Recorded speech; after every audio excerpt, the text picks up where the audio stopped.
Hello, Matthew Williams here with a video to bring you an update on the Janez situation.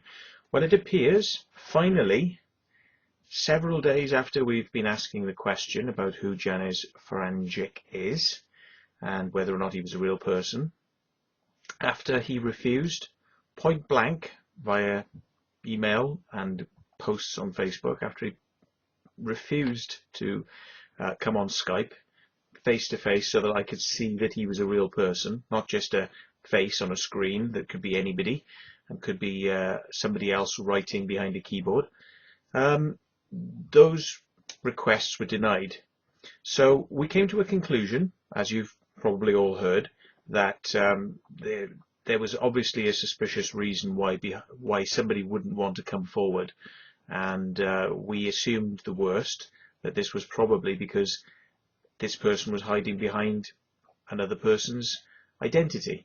And the most obvious choice for that was Charlie Mallett, because when Janez decided that he was no longer going to be part of the Crop Circle Challenge, around about the time when I started asking questions of who Janez was and whether he was a real person, Janez then departed the Crop Circle Challenge, which was many weeks ago, and then Charlie took over. So the obvious thing that many of us thought was that this was in fact Charlie, and we stepped up the pressure more and more and more to have Janez to come forward, which would have, if Janez had come forward, alleviated this question of who Janez was and was he a real person.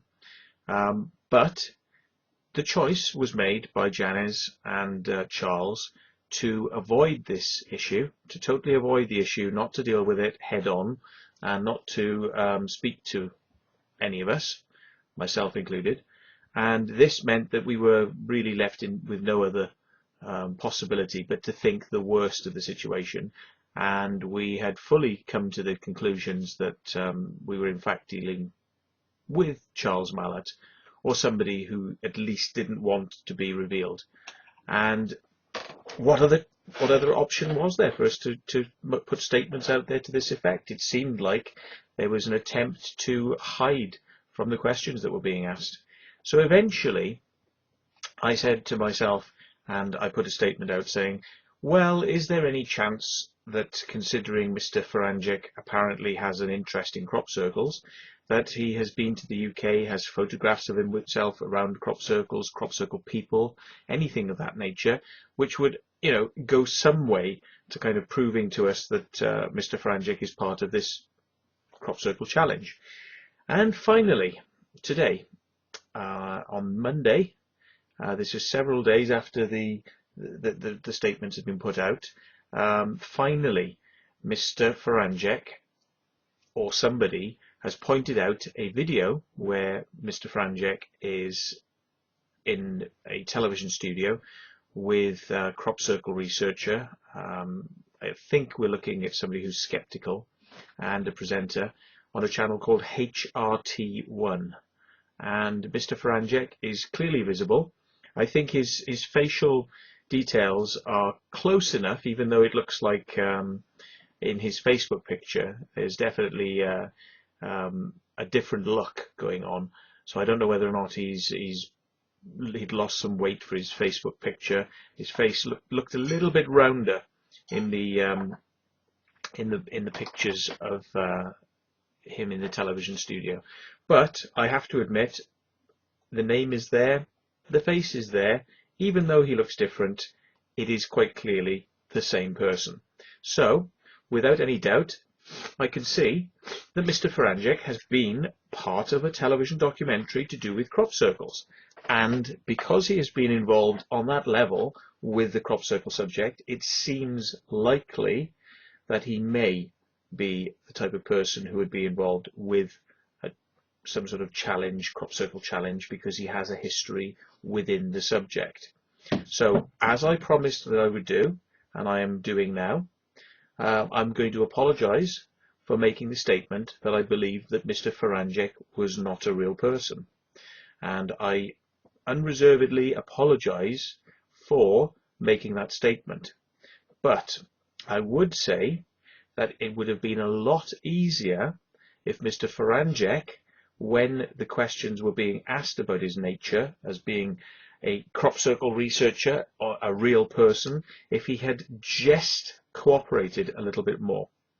You know, I'm sorry that this has exploded into this situation where now everybody is involved in asking the question who this person is behind this crop circle challenge, but these are natural questions to ask.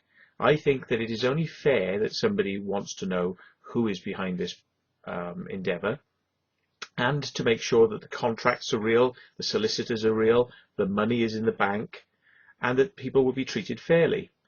Excuse me.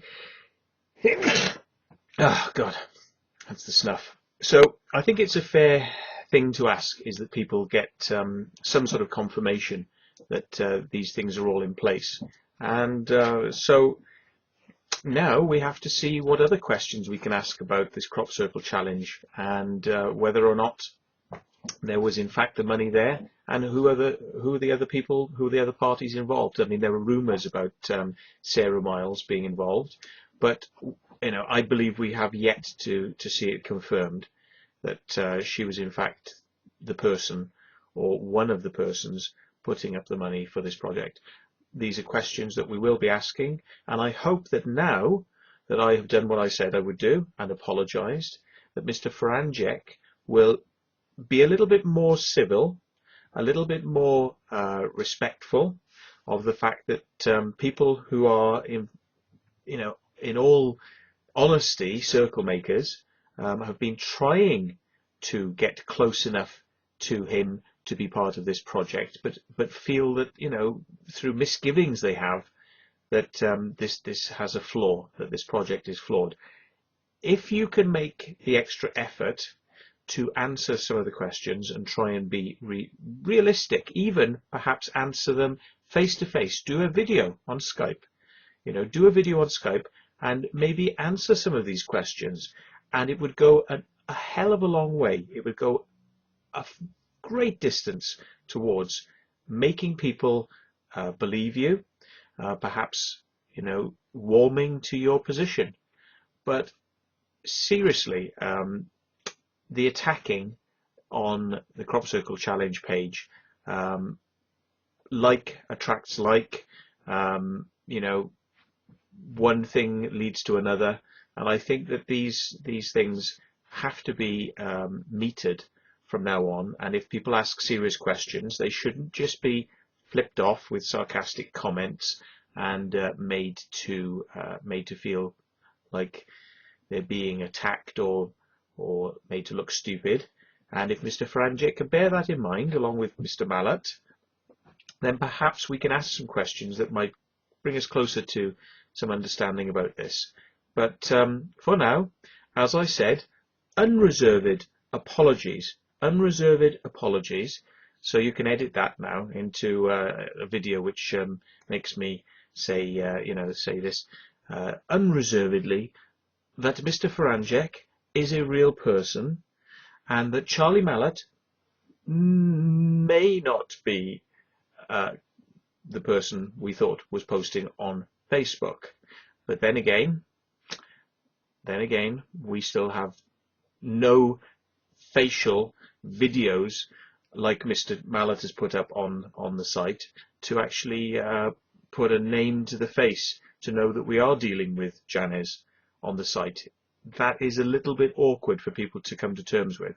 So if you can think of a way that's actually going to convince people now that when you are typing stuff out, that you are not just being replaced by somebody else on that site, that would be very good. So thank you very much.